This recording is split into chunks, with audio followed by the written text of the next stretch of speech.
Harper Company performance report indicated the following information for the past months.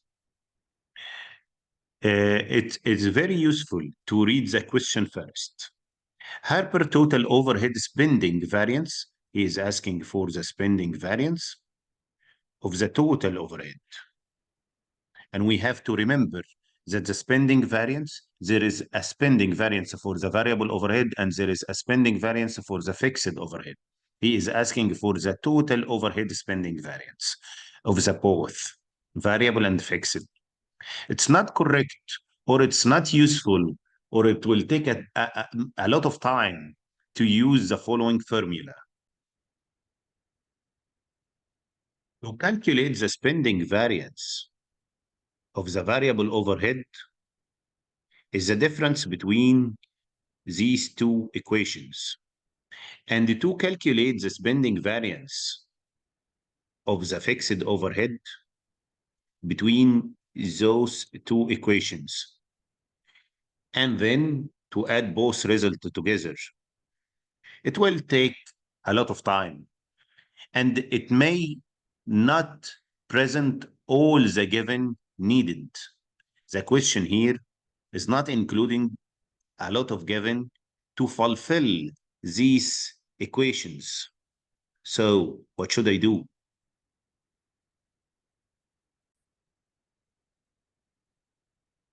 We can use the following shortcut to calculate total spending variance, which is equal to total actual overhead minus budgeted variable overhead and the static budget fixed overhead, which are all presented in the given amounts.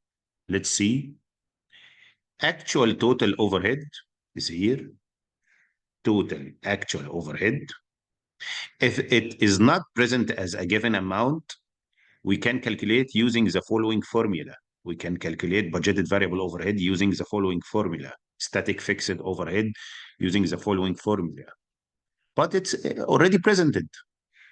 So we will write here 1,600,000 and the budgeted variable overhead is not presented as an only amount, but there is two amounts that can be very useful to calculate budgeted variable overhead.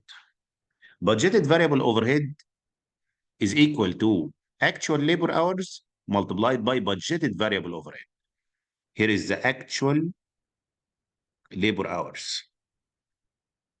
Actual labor hours for 130,000 is the result of multiplying actual units multiplied by actual hours per unit.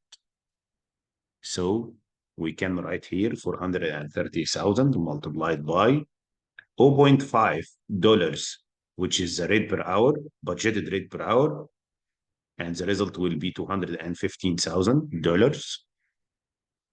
And the last one will be the budgeted fixed overhead, which is 1,500,000, the budgeted fixed overhead.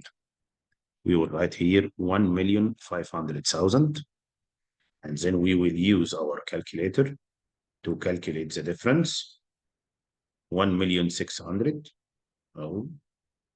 1,600,000 minus 215.